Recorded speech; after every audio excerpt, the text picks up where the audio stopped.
Salam alaikum, Azoul, Fellaouen, Alhamdoulilah, rakoum gah, bkhir.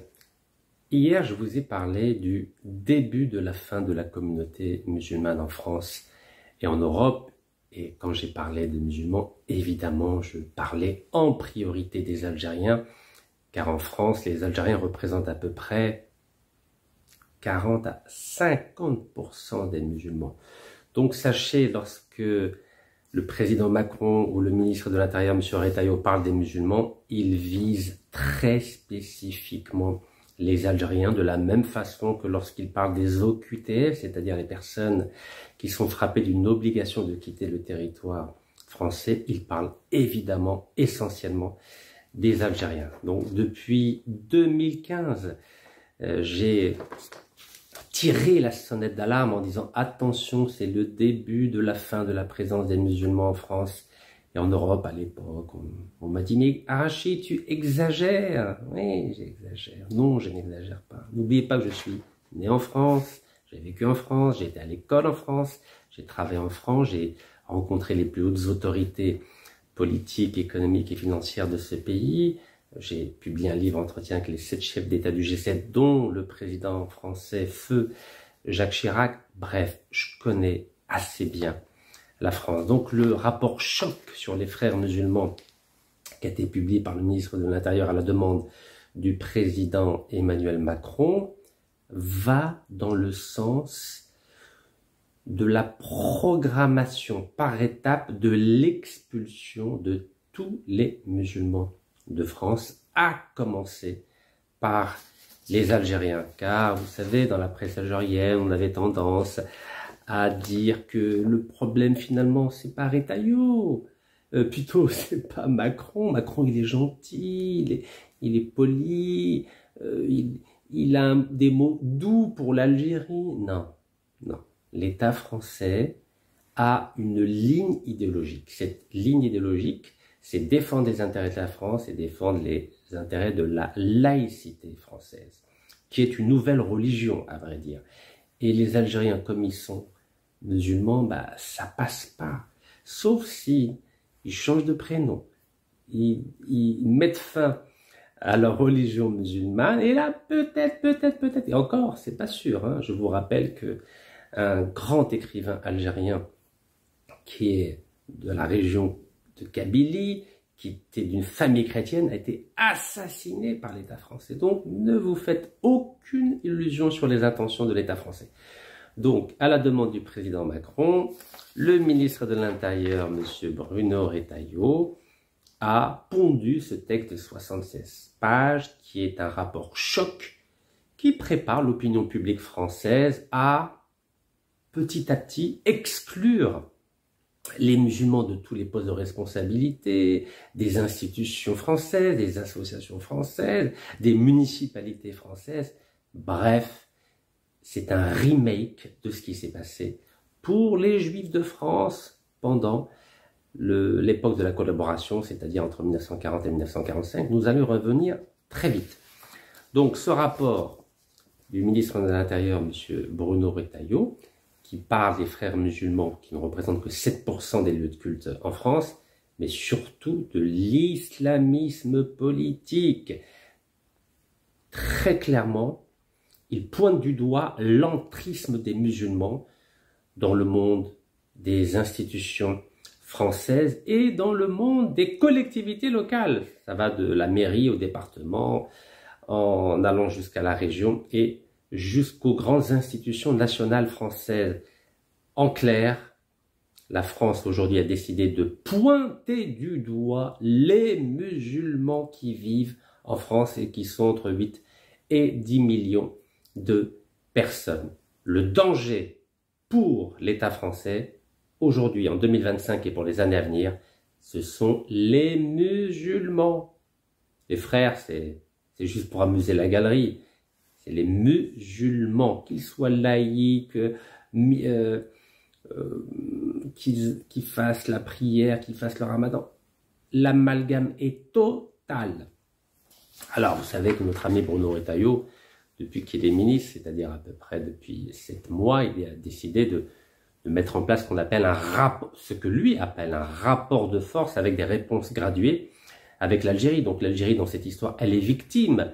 Notre pays a été utilisé pour la promotion politique de Bruno Retailleau afin qu'il devienne président de son parti, c'est-à-dire les Républicains, depuis le 18 mai dernier. Donc maintenant qu'il a réussi à devenir président de son parti, en utilisant la carte de l'Algérie, maintenant pour devenir président de la République, il va utiliser une autre carte qui est la même mais un peu plus importante en termes de surface politique et idéologique, c'est la carte islamique.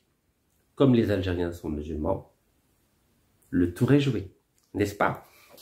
Alors, bien sûr, pour l'État français, il y a une différence entre les musulmans, c'est-à-dire qu'on peut être un musulman de nom, comme notre concitoyen, l'auteur algéro-français, que l'establishment politique, diplomatique, intellectuel et médiatique français adore. Pourquoi ils adorent ce monsieur?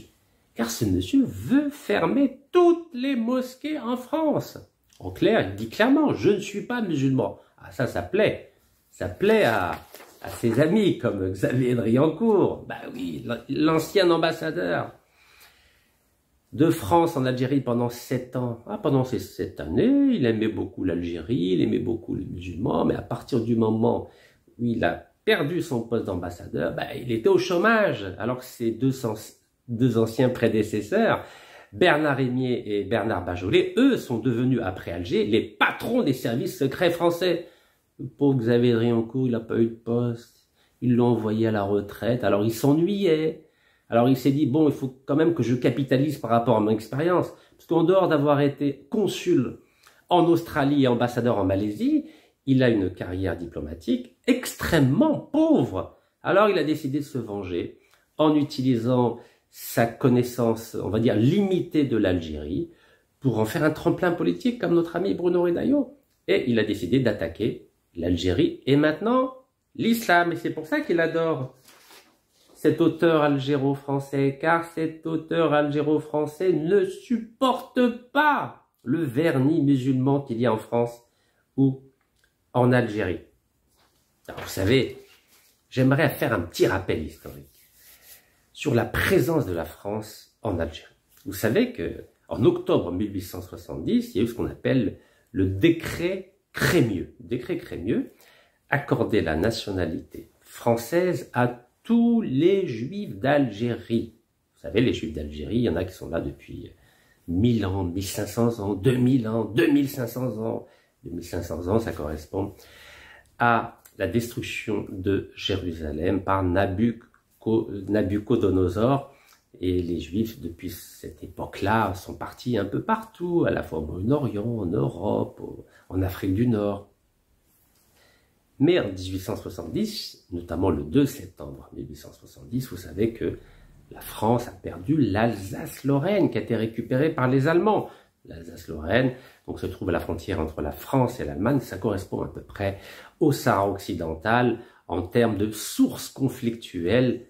Dans le cas du Sahara occidental, c'est entre le Maroc et l'Algérie. Dans le cas de l'Alsace-Lorraine, c'est entre l'Allemagne et la France. Donc il y avait beaucoup de Juifs en Alsace-Lorraine. Donc lorsque l'Allemagne a récupéré l'Alsace-Lorraine, évidemment, les Juifs de France, en tout cas d'Alsace-Lorraine, ont fui cette région et pour beaucoup, autour de 35 000 d'entre eux, donc 35 000 Juifs, sont venus en Algérie, qui était l'Eldorado, l'Algérie, vous savez, à l'époque. Et ça va déplaire à nos amis pieds noirs. Une grande partie des pieds noirs d'Algérie étaient des délinquants en France. Et oui, ils avaient des problèmes avec la justice, ils avaient été emprisonnés, ou alors ils avaient des problèmes avec les impôts, ou des problèmes de couple, de divorce. Bref, il y avait énormément de délinquants, en clair, des personnes peu recommandables. Donc les colons d'Algérie, une bonne partie des colons d'Algérie, étaient des Français qui avaient fait, pour être gentils, beaucoup de bêtises en France. Et c'est pour ça qu'ils étaient durs avec ce qu'on appelle les indigènes algériens. Ils voulaient se venger, comme ils avaient été martyrisés par l'État français, par la justice française, ils ont décidé de se venger sur nos frères et nos sœurs qui ont vécu le martyre pendant ces 132 années de colonisation et de guerre. 5,5 millions de martyrs algériens. Donc je reviens à nos cousins juifs. Donc lorsque, en octobre 1870, l'État français, par le biais du ministre de la Justice française, le nouveau ministre d'un gouvernement provisoire, je tiens à le rappeler, donc Adolphe El-Crémieux, il a accordé la nationalité française à tous les juifs de France, mais il y avait une condition, c'était qu'ils mettent fin à leur affiliation au statut personnel. Ça veut dire quoi?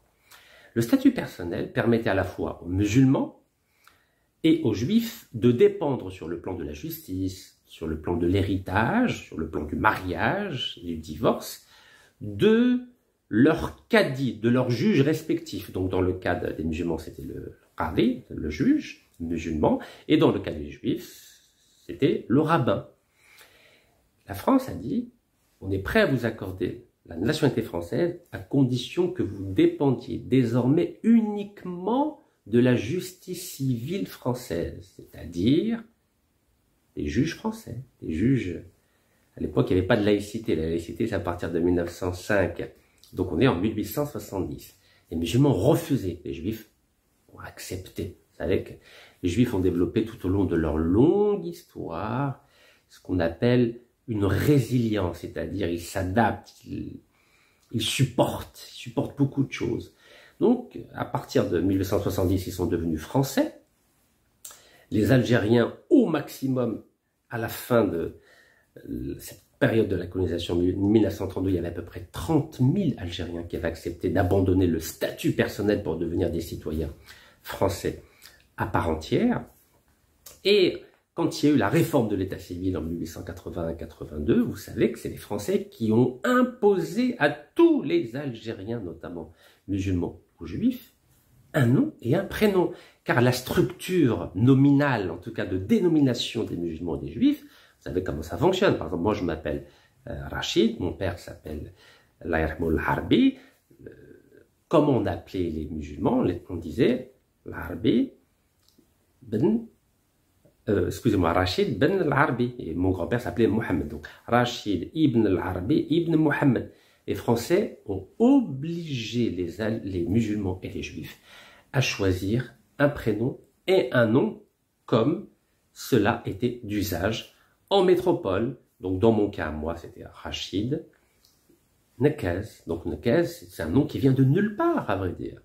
Et tous les Algériens, qu'ils soient musulmans ou juifs, portent des noms qui ne correspondent absolument à rien. C'est comme par exemple les parents d'Éric Zemmour, ils ne s'appelaient pas Éric à la base, ils ne s'appelaient pas Zemmour non plus, mais ils lui ont donné le nom de Zemmour. Alors, ou bien vous choisissiez, et si vous n'arriviez pas à choisir, c'était l'État colonial français qui choisissait pour vous. Je vous prends un autre juif, par exemple, très célèbre, un journaliste juif très célèbre d'Algérie, Jean-Pierre El-Kabash. El-Kabash, vous savez ce que ça veut dire en arabe, ça veut dire El-Kebsh. Bientôt, il y aura l'Aïd. Donc, vous comprenez très bien ce que ça veut dire. Tout ça pour vous dire qu'il y a eu une aliénation culturelle imposée par l'État colonial français en Algérie. Et vous savez aussi qu'il y avait très peu d'écoles. En 1830, 90% des Algériens et des Algériennes savaient lire et écrire, notamment grâce aux écoles coraniques. En 1962, 90% des Algériens et des Algériennes ne savaient ni lire ni écrire. Car un des outils de la colonisation, une des méthodes de la colonisation, c'est d'acculturer, d'aliéner et de rendre analphabètes les populations sur lesquelles l'État colonial a imposé sa domination. Donc évidemment, l'État colonial n'avait aucun intérêt à ce que les Algériens, ce qu'on appelait les indigènes, deviennent des lettrés, parce que quand on sait lire et écrire, on est capable d'écrire des livres, d'écrire des lettres, d'avoir un raisonnement construit, de faire comme moi je fais depuis de nombreuses années des vidéos pédagogiques, explicatives. Donc ça ouvre les yeux de nos frères et de nos sœurs. Et l'État colonial français ne voulait surtout pas ouvrir les yeux de ces fameux indigènes. Alors j'arrive au sujet. Donc la France n'avait aucun intérêt à ce que les Algériens deviennent des lettrés, deviennent des intellectuels, et notamment deviennent des avocats, comme Maître Ali Boumedjel, dont j'ai parlé il y a quelques jours, ou Maître Amokran Ould Aoudia, qui a été assassiné par l'État français. Donc Ali Boumedjel a été assassiné par l'armée française, torturé, assassiné par l'armée française en Algérie, et Maître Amokran Ould Aoudia a été assassiné par l'État français sur ordre de l'ancien Premier ministre Michel Debré, en plein cœur de Paris, dans les beaux quartiers, dans le 2e arrondissement de Paris, non loin d'Opéra. Vous avez vu, quand l'État français voit des indigènes devenir avocats, là, il ne plaisante plus. Ça ne l'intéresse pas que des indigènes deviennent des lettrés, ou deviennent des Français, ou deviennent des avocats. Compliqué la vie. Alors je reviens 2 secondes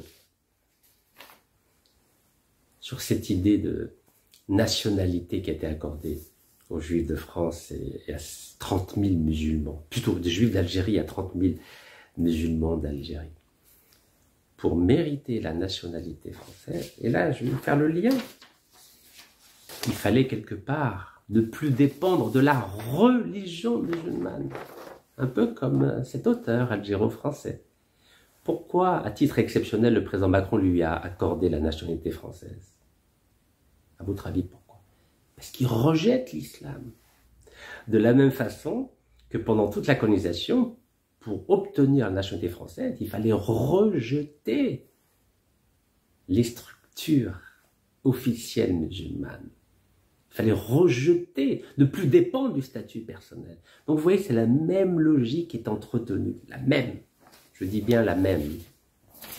Alors vous savez bien que le défunt maître Amokran Ould Aoudia était d'une famille chrétienne, mais il était un nationaliste. Donc même quand on est chrétien, pas assez, il ne faut pas défendre l'Algérie, surtout pas la défendre.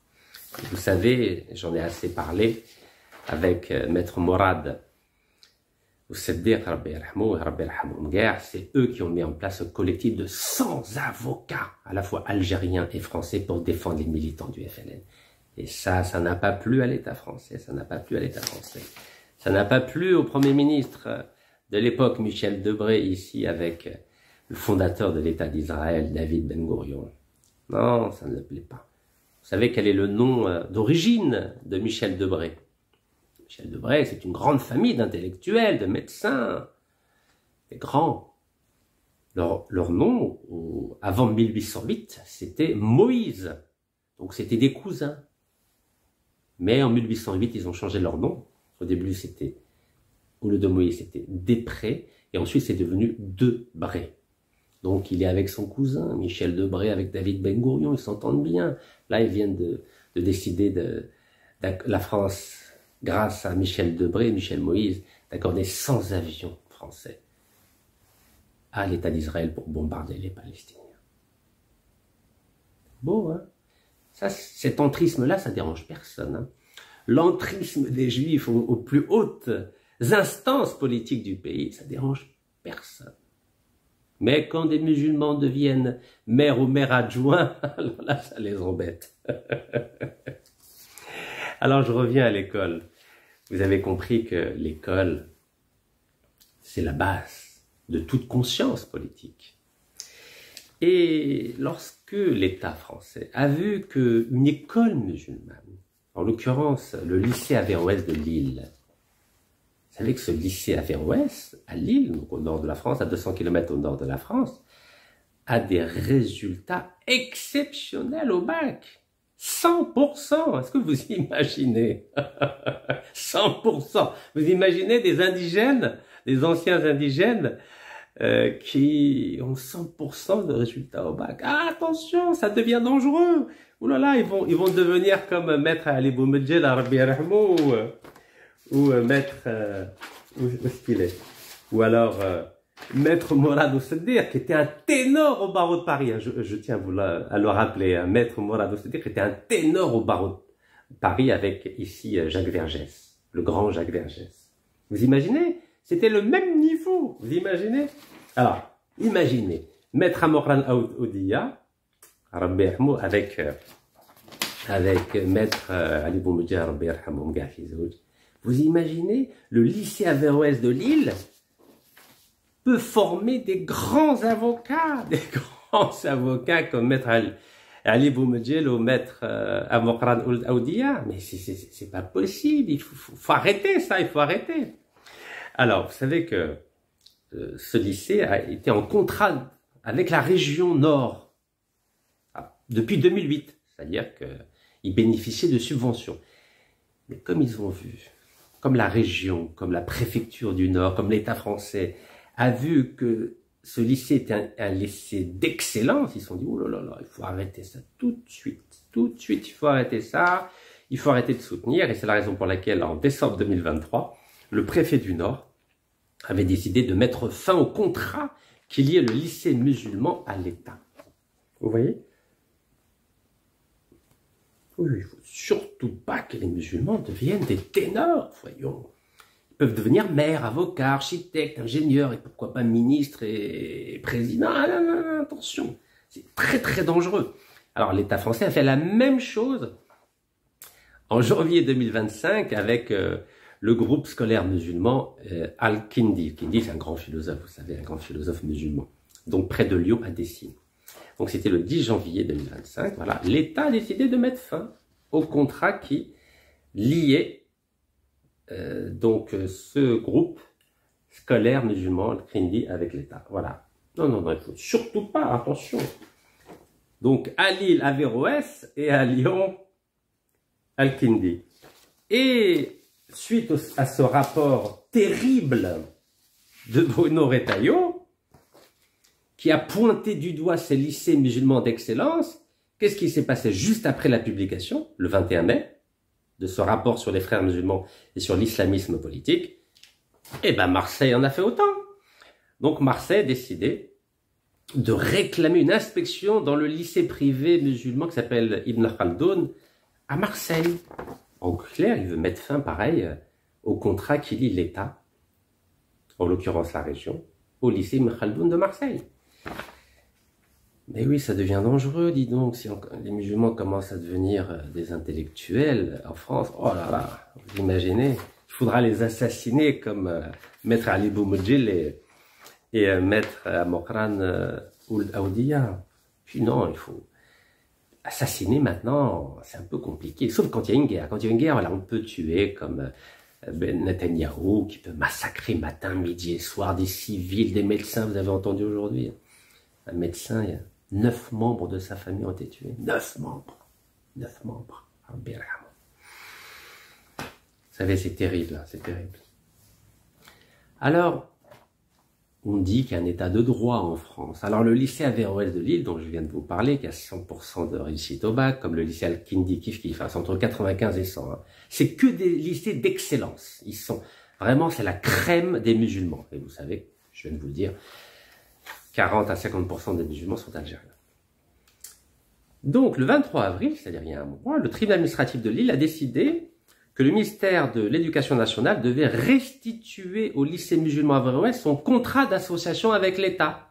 Ah, tout d'un coup, il y a un état de droit. Alors, les musulmans, ils sont contents, ils disent « Oh, alhamdoulilah, le tribunal administratif de Lille nous a donné gain de cause. » Et vous croyez que les Français, c'est des amateurs? Est-ce que vous vous souvenez ce qui s'est passé avec l'influenceur Doulam? Vous vous en souvenez? Au début, le ministre de l'Intérieur a décidé de l'expulser, voilà, en violation de, on va dire, de toutes les procédures administratives et judiciaires. L'Algérie a refusé qu'il soit expulsé, donc l'a renvoyé en France. Et ensuite, il y a un tribunal administratif qui a donné gain de cause à Doulam. Et après, qu'est-ce qui s'est passé? Le ministère de l'Intérieur a fait appel, et ensuite, il a obtenu gain de cause, le ministère de l'Intérieur. Donc, il était à nouveau expulsable. Est-ce que vous comprenez la stratégie de l'État français? Au début, il fait croire que vous avez gain de cause avec le tribunal administratif pour dire « Ah, il y a une justice indépendante en France. » Mais ensuite, et là, en l'occurrence, la région Nord a fait appel, avec la préfecture qui a fait appel, donc vous pouvez être sûr, allez, on va pas être médisant, on va pas être médisant. Entre 50 et 90%, que lors du procès en appel, l'État va avoir raison. Mais ce que je ne souhaite pas du tout, au lycée d'Averroès de Lille, ni à ses enseignants, ni aux lycéens, non, bien sûr, je souhaite que vous puissiez gagner, mais... Quand je vois les déclarations de Xavier Bertrand, le président de la région Nord, qui dit qu'il ne versera pas ce qui est dû au lycée Averroès de Lille, ça sent mauvais. Hein. Je ne reprendrai pas les versements. Xavier Bertrand exige que l'État fasse appel. Vous vous rendez compte? C'est un petit président de région, il dit que j'exige que l'État français, waouh, fasse appel. Vous vous rendez compte? Lui, il a une petite région, c'est vrai qu'elle est importante. C'est une des 22 régions. Donc, c'est quoi 22 régions? C'est 4% à peu près. Il représente 4% de la France, mais il exige que l'État, qui représente 100% du pays, fasse appel. Donc, vous voyez, tout ça, c'est une pièce de théâtre. Mais je crains qu'il obtienne de gain de cause, n'est-ce pas? Et en plus, il dit que l'appel que l'État a fait, apparemment, ne serait pas suspensif, c'est-à-dire qu'il ne va rien verser. Donc, le lycée Averroès d'excellence de Lille est en sursis. Alors, vous croyez que les musulmans qui sont visés par l'État français? Non, vous savez bien que non, bien sûr que non. Les jésuites, qui sont des chrétiens, qu'est-ce qui leur est arrivé? Les écoles jésuites, qu'on appelait les congrégations, à partir déjà de 1881-82, mais surtout à partir de 1901 et de 1904, l'État français, il a procédé par étapes. Hein. Il fonctionne toujours avec la même stratégie des petits pas. Kissinger parlait en diplomatie de stratégie des petits pas, douga, douga, douga, douga. Donc l'État français, sur une période, on va dire, de 25 ans, a petit à petit interdit aux écoles chrétiennes d'exister en France. Est-ce que vous imaginez? Et à partir de 1904, évidemment, c'est fini. Interdiction absolue aux écoles, aux congrégations catholiques et jésuites d'enseigner la religion aux petits-enfants français. Eh oui, dans leur propre pays, vous imaginez? L'État français, la République française, a interdit aux enfants catholiques d'être dans des écoles jésuites ou ce qu'on appelait les congrégations. Est-ce que vous imaginez? Dans leur propre pays, les Français ont été empêchés de suivre des cours liés au catholicisme ou à ce qu'on appelle les jésuites. Il y a eu 60 000 Français qui ont été obligés de quitter la France. Et ces Français, ils s'appelaient pas Rachid ou Mamadou ou Fatima ou Zoléra. Non, ils s'appelaient Jacques, Alain, Henri, Geneviève, Christine, Véronique. Oui, c'était des bons Français. Et parmi ces bons Français, il y avait qui? Hein, il y avait qui? Voilà, vous voyez, c'est une belle étude sur l'exil des congrégations à l'étranger.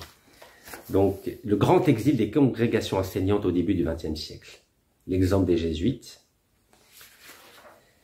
Et comment vous dire? Donc, il dit qu'à partir des lois de juillet 1904, qui interdisaient tout enseignement congrégationniste. Alors, vous pouvez imaginer que les écoles musulmanes,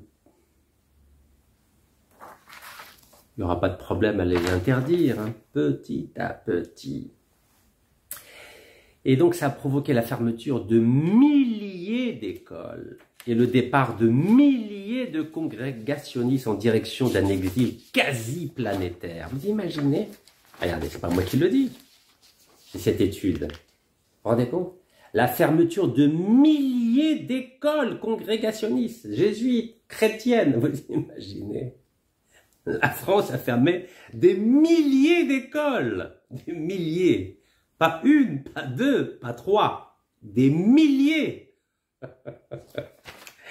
Le grand exil des congrégations enseignantes au début du XXe siècle, l'exemple des jésuites. La Croix a estimé le seul exil, le 5 août 1914, à 60 000 départs. Rien qu'en 14, hein, août 14, 60 000 départs à l'étranger. Vous imaginez? Ça a commencé en 1884. Hein. Alors, ils ont donné quelques chiffres. Par exemple, donc en Belgique, il y a eu 850 personnes, 2000 arrivés au Québec, 3000 en Espagne, beaucoup plus encore en Italie. Et ils ont dit que ces congrégationnistes sont d'abord des jésuites ou des contemplatifs qui ont repoussé toute démarche d'autorisation, parce qu'il fallait demander une autorisation, qui évidemment allait être refusée par la République, et quittent le pays dès la fin du mois d'août 1901. Les enseignants les suivent massivement en 1903 et 4. Et 1904, et pour certains jusqu'à la veille de 14. Vous imaginez? Et parmi eux, il y a qui? Il y a un grand monsieur, un très grand monsieur, un très grand Français. Vous le connaissez tous. Bon, en Algérie, il est connu pour celui qui a massacré 45 000 Algériens à Sétif, à Guelma et à Kharrata, le 8 mai 1945. Le grand général de Gaulle, vous imaginez? Le pauvre, son papa, qui avait 3 doctorats. C'était un de ses professeurs dans une école qu'on appelle l'Immaculée Conception à Paris en 1907. Ben, comme c'était interdit, et qu'ils étaient très attachés à la religion catholique, les De Gaulle. Alors, De Gaulle est né à Lille, mais il a vécu toute sa vie, à vrai dire, à Paris. De Gaulle a été obligé de quitter la France pour aller à l'école en Belgique. Vous imaginez? Le grand général de Gaulle, qui plus tard est devenu le sauveur de la France à partir du 18 juin 1940. Et c'est grâce à De Gaulle que la France a obtenu un siège permanent au Conseil de sécurité des Nations Unies. De grand De Gaulle. Son école a été fermée par la République. Il a été obligé d'aller en Belgique. Vous imaginez? De Gaulle. De Gaulle. Alors, c'était pendant l'année scolaire 1907-1908. Donc lui, il était au collège du Sacré-Cœur à Antoing. C'est un château. Antoing. Voilà, Sacré-Cœur, le collège du Sacré-Cœur à Antoing. C'est un beau château. Voilà, c'est pas loin de Tournai, c'est à 7 km de la frontière belge et à 8 km de la ville de Tournai en Belgique, pour ceux qui connaissent.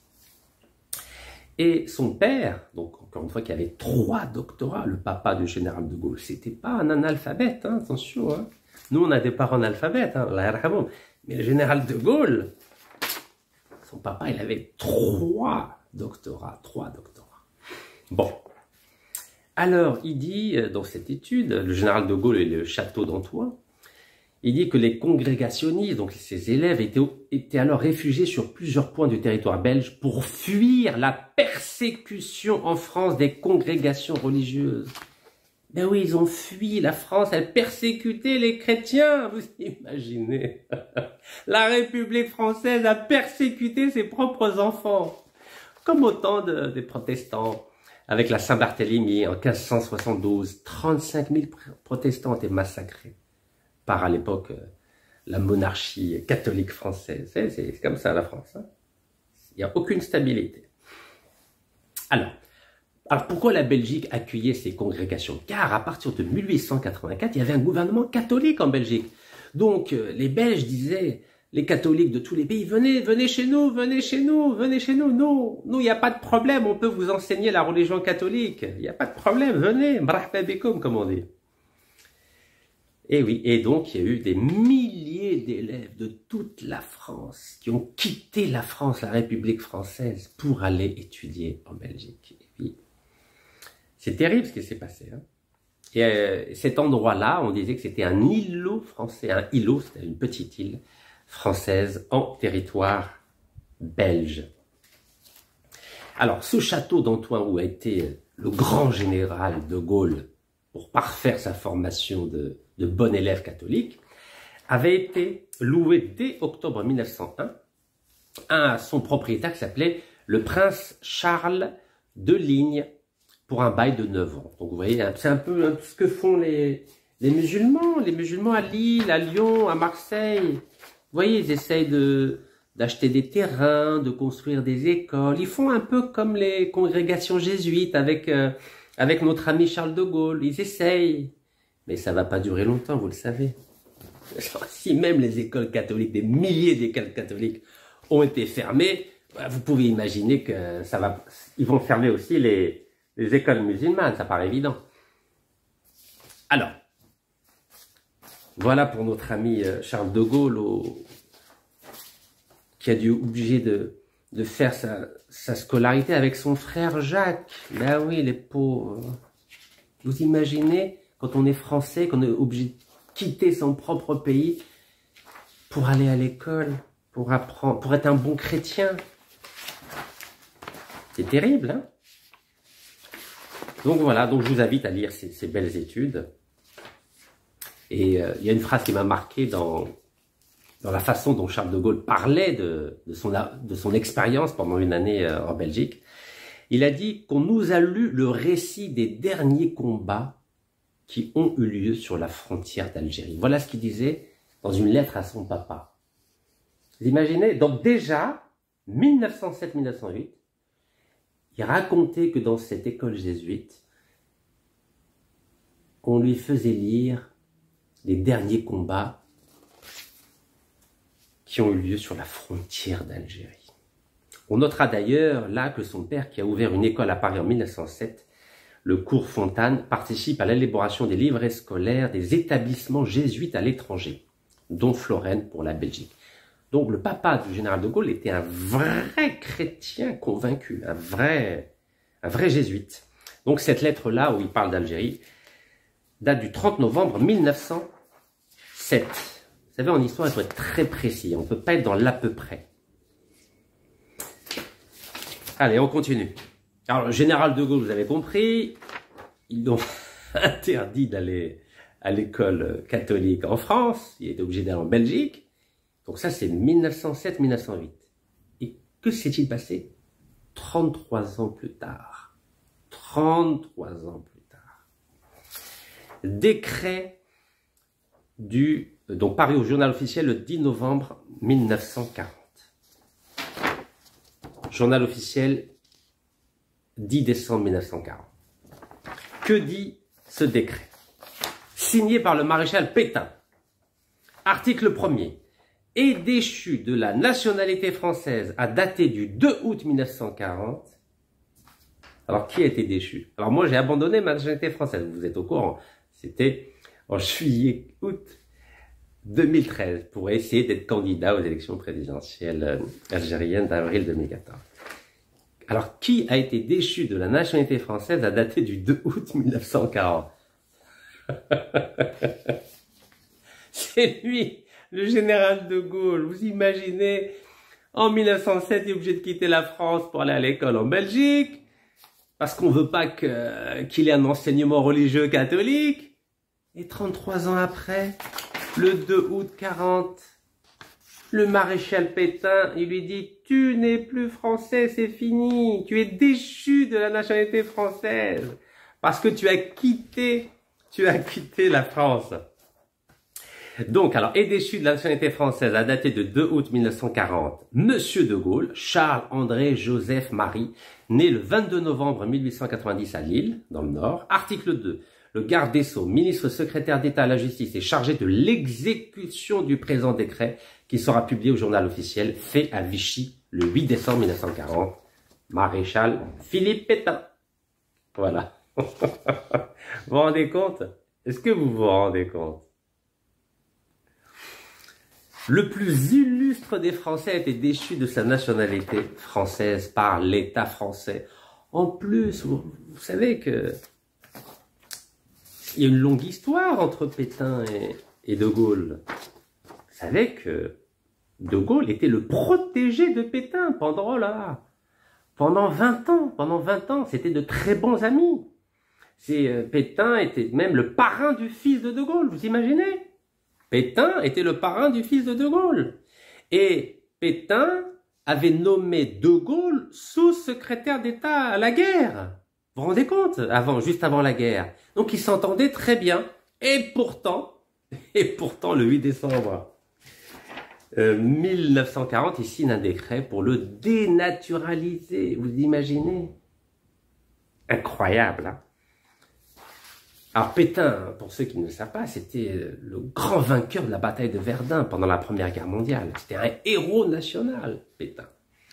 Mais avec l'âge, vous savez, avec l'âge, on perd un peu nos moyens rationnels, notre faculté de jugement, comme dirait le philosophe allemand Immanuel Kant. Et regardez Pétain ici. Pétain ici, il est avec un homme très célèbre dans le XXe siècle, pendant le XXe siècle. C'est Adolf Hitler. Et là, vous voyez la poignée de main. Pétain, le vainqueur de Verdun, pendant la Première Guerre mondiale, serre la main à Adolf Hitler. Donc, du statut de héros de la Première Guerre mondiale, Pétain est devenu un harki, un collabo. Pétain a vendu la France à Hitler en disant « c'est bon, on arrête la guerre, vous nous avez battus ». Vous savez, c'était vite. Hein. En 40 jours, la France a perdu la guerre contre l'Allemagne. Hein. Nous, ils sont restés chez nous 132 ans, mais les Allemands, en 40 jours, ils ont éliminé les Français. Donc, de héros de la Première Guerre mondiale, il est devenu le traître de la Deuxième Guerre mondiale. Incroyable, hein, l'ironie de l'histoire. Et c'est ce traître qui a déchu de sa nationalité française celui qui allait devenir le héros de la Deuxième Guerre mondiale, le général de Gaulle, et le génocidaire de Kharrata, Guelma Estef, le 8 mai 45. Incroyable, hein? Vous savez, l'histoire, c'est instable, hein? Alors, ne pensez pas qu'il n'y a que Pétain qui a dénaturalisé des grands hommes d'État, parce qu'il n'y a pas que De Gaulle qui a été dénaturalisé. La plupart des membres du gouvernement avant juillet 40 ont tous été dénaturalisés par Pétain. Hein? Parce que dès lors que vous quittiez le pays, vous perdiez votre nationalité. Mais avant ça, même le président français Albert Lebrun a été dénaturalisé par Pétain. Vous imaginez, le président de la République française, Albert Lebrun, a été déchu de sa nationalité française par le maréchal Pétain. Mais ce même Albert Lebrun, qui était président donc jusqu'en juillet 40, qu'est-ce qu'il a fait?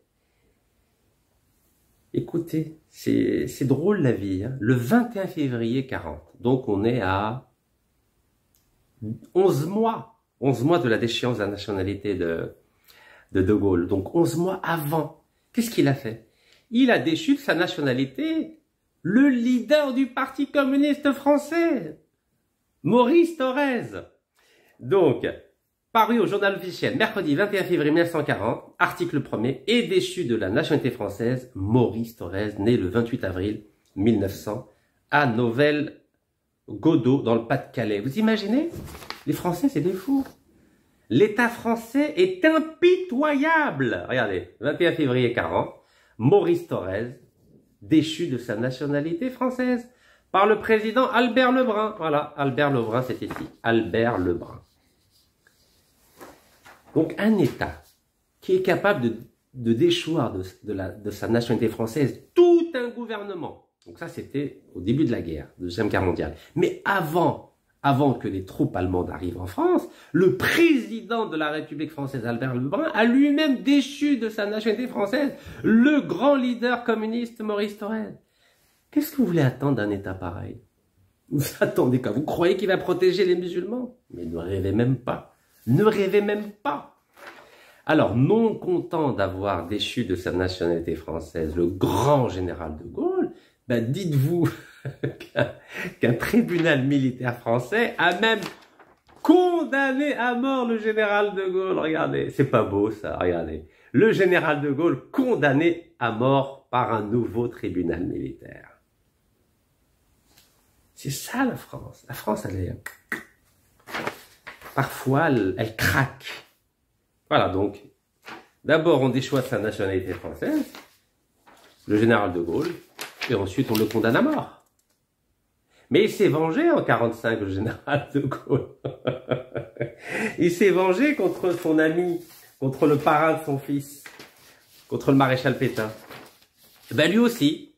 Donc général de Gaulle, quand il arrive au pouvoir en 44, d'abord à Paris, en France en 45, il a aussi condamné à mort le maréchal Pétain. Ben oui, vous savez, l'intégrable, la vengeance, c'est pas uniquement en Algérie. Hein. On a hérité de ça des Français, je crois. Vous savez, en Algérie, bah, dès que quelqu'un quitte le pouvoir, hop, il est poursuivi par la justice, etc., etc. Et puis voilà, dès qu'on perd sa place, hop, le nouveau, ben, il se venge. C'est un peu la même chose, l'histoire entre De Gaulle et Pétain, voilà. D'abord, c'est Pétain qui condamne à mort De Gaulle, ça c'est en 40, et ensuite c'est De Gaulle qui condamne à mort Philippe Pétain. Bon, je vous rassure, ça a été commué en détention à vie, il a été libéré en 1951, parce qu'il était vieux, il avait 95 ans, vous imaginez, 95 ans le maréchal Pétain, quand il est mort. Bon, on va revenir aux avocats. Vous savez, les avocats ont toujours été considérés comme une profession extrêmement dangereuse pour un État. Donc vous avez vu pourquoi l'armée française avait torturé et assassiné Maître Ali Boumediene. Vous avez vu comment l'État français, sur ordre de Michel Moïse Debré, a fait assassiner en sa qualité de Premier ministre Maître Amokran Ould Aoudia le 23 mai 1959. Ben dites-vous que les Français, avec les Juifs, à partir de 1940 et 41, l'État français a interdit aux Juifs de devenir des avocats. Bon. Interdire. Bon, il y en a qui ont été tués après. Mais d'abord, on interdit, parce que c'est un danger. Parce que les avocats, ils connaissent la loi, ils peuvent embêter un État. Ah là là là là là. C'est embêtant, les avocats. Ils maîtrisent la loi, le code civil, le code pénal, etc., etc. Donc, Maréchal Pétain, quand il arrive en 1940, à partir notamment des lois anti-juifs du 3 octobre 1940, il s'est dit, il faut que je cible en particulier les juifs avocats. Mais pas que les avocats, hein, vous verrez, toutes les professions qui permettraient aux personnes concernées d'avoir de l'influence ont été interdites pour les juifs. Donc, parlons des avocats. La loi du 10 septembre 1940 et son application par le barreau de Paris. Ben oui, parce que le barreau de Paris, par le biais de son bâtonnier, vous savez, il y avait un bâtonnier à Paris, très efficace, hein. Il s'est dit, oh là là, il s'appelait, comment s'appelle-t-il déjà? Notre grand bâtonnier. Alors, Jacques Charpentier, grand bâtonnier. Qu'est-ce qu'il a dit? Le bâtonnier Charpentier, à la fin des années 30, avec l'aide du doyen Georges Ripert, qui deviendra ensuite secrétaire d'État à l'instruction publique et à la jeunesse, ont préparé en amont et ont envoyé à la chancellerie, c'est-à-dire au ministère de la Justice, un projet de réforme de la réglementation relative au barreau, dont l'une des propositions visait à exclure du barreau de Paris, écoutez-moi bien, les avocats qui ne sont pas nés de parents français. Vous imaginez? Les avocats qui ne sont pas nés de parents français, c'est ici. Voilà. Donc, dès les années 30, hein, attendez, ça commence avant la guerre. Hein. Donc, vous imaginez le bâtonnier avec le doyen. Bâtonnier de Paris a dit, il faut exclure les avocats dont les parents ne sont pas français. Incroyable, là. Donc, sauf pour les anciens combattants, un peu les harkis de l'époque. C'est beau, c'est pas beau? Eh oui, c'est ça la France. Attention, ne vous faites pas d'illusions. Il y a toujours deux facettes. Hein. Je n'insisterai jamais assez sur cette différence.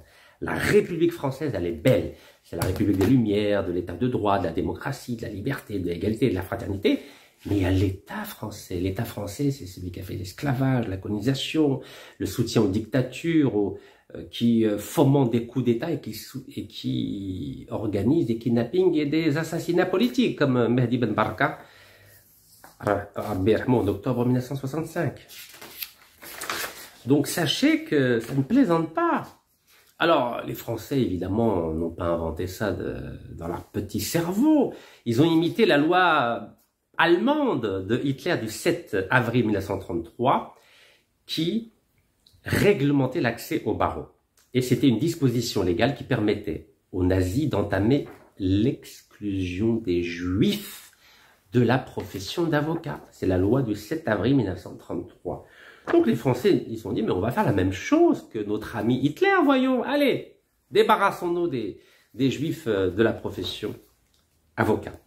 Alors il y a une superbe étude qui a été faite par Jean-Marc Béraud qui s'appelle « Le Juif interdit de travail ». Voilà, le Juif interdit de travail. Alors qu'est-ce qu'il dit notre ami Jean-Marc Béraud? Il parle bien sûr de la loi sur le statut des Juifs qui date du 3 octobre 40 dont je viens de vous parler, qui a été complétée ensuite par celle du 2 juin 1941. Et qu'est-ce qu'elle dit, cette loi? Elle dit qu'il fallait se protéger, écoutez-moi bien, se protéger contre l'esprit étranger. L'esprit étranger. Donc les Juifs avaient beau être des Français, ben, il s'est dit... Pétain, puis les Pétains s'est dit, attention, il faut se protéger de ceux qui ont un esprit étranger, parce que vous pouvez avoir un passeport français, une carte d'identité française, mais étranger, vous l'êtes, vous le resterez. Et donc, cette loi sur le statut des Juifs, c'était aussi pour se protéger contre l'esprit juif. L'esprit juif. Apparemment, il y a un esprit juif. Un peu comme aujourd'hui, on parle de esprit musulman, entrisme musulman. J'y arrive, j'y arrive. Alors, le principe d'exclusion des Juifs du secteur public, parce qu'il n'y a pas uniquement dans le domaine des avocats qu'on les a interdits. Est-ce que vous savez, on a permis uniquement à ce qu'il y ait 2% de Juifs parmi tous les avocats de France. 2%. Et histoire de dire qu'on autorise quand même certains. Mais les 2%, c'est qui? C'est des gens qui avaient fait la Première Guerre mondiale, donc qui avaient aidé la France, qui avaient combattu pour la France. Donc, ça a été réduit à 2% de l'ensemble des avocats français. 2%. On continue. Alors, instrument d'épuration collective. Donc le premier statut portant sur les Juifs du 3 octobre 1940 interdisait l'accès et l'exercice de fonctions publiques à qui? Deux petits points. Le Conseil d'État en avait déduit que seules les fonctions de nature à conférer une influence ou une autorité quelconque se trouvaient visées et qu'en particulier la pratique d'un métier exclusivement manuel ne constituait pas en principe l'exercice d'une fonction publique. En clair, on autorisait les Juifs à exercer n'importe quelle fonction manuelle, c'est-à-dire ouvrier, boulanger, pâtissier, boucher. Ça, c'est pas dangereux, ça. Ah, il peut y avoir autant de boulangers, de pâtissiers, ça, c'est pas gênant. Mais tout ce qui est un peu intellectuel, tout ce qui permet de conférer une influence ou une autorité quelconque, le mot est très important, puisqu'on va faire le lien avec les musulmans. Tous les métiers, toutes les professions qui permettaient de conférer une influence ou une autorité quelconque, là, c'est interdit. Et là, on va faire le lien avec le fameux rapport du sieur Retailleau, les frères musulmans et l'islamisme politique en France. Et il parle de quoi, les... Vous vous souvenez de quoi il parle, le rapport? Il parle d'entrisme. D'entrisme. Je vous donne le texte. Bismillah. Formuler des propositions sur la méthode de lutte contre l'entrisme au sein des sphères décisionnelles locales, nationales, ainsi qu'au sein des institutions internationales et en particulier de l'Union européenne. Regardez, c'est écrit noir sur blanc. C'est exactement la même chose qui était visée au sujet des Juifs. En 1940, il fallait empêcher les Juifs d'exercer des professions qui leur conféraient une influence ou une autorité quelconque. Et là, c'est pareil, lutter contre l'entrisme au sein des institutions décisionnelles, locales, nationales, ainsi qu'au sein des institutions internationales, en particulier Union européenne. Vous voyez, ce que l'État français a appliqué aux Juifs, l'État français veut l'appliquer aux musulmans, c'est-à-dire il faut les empêcher d'exercer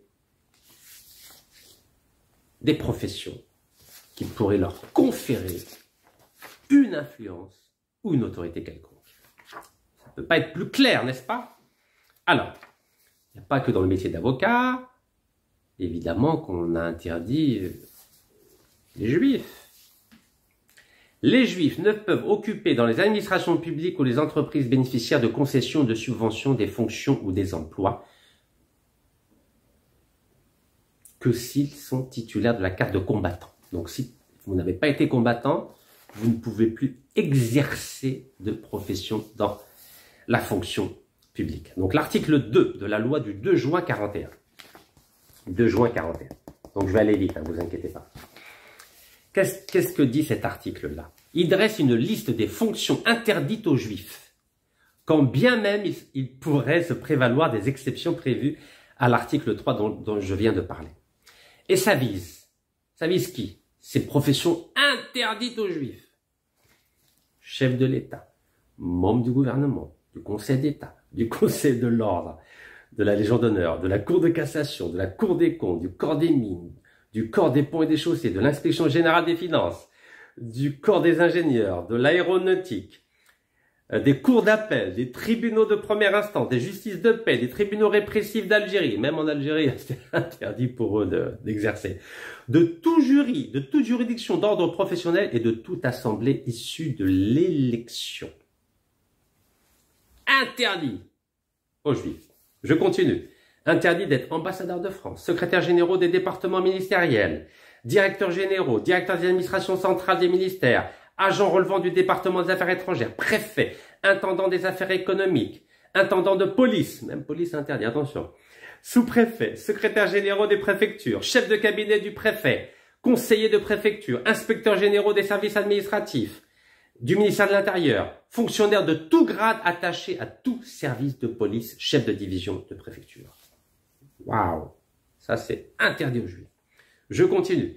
Résidents généraux, gouverneurs et secrétaires généraux des colonies, inspecteurs des colonies. Interdit. Interdit aussi tous les membres des corps enseignants. Interdit. Donc interdit d'être prof.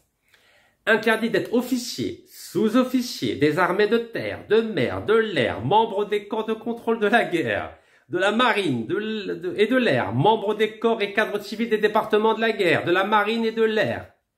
Waouh! Interdit d'être administrateur, directeur, secrétaire généraux dans les entreprises bénéficiaires de concessions de subventions accordées par une collectivité publique ou titulaire de postes à la nomination du gouvernement dans les entreprises internationales. Et beaucoup tout ça. Hein. Ce sont donc des fonctions publiques d'encadrement, de direction, d'enseignement, de représentation ou de sélection qui se trouvent en principe totalement interdites par cette longue énumération.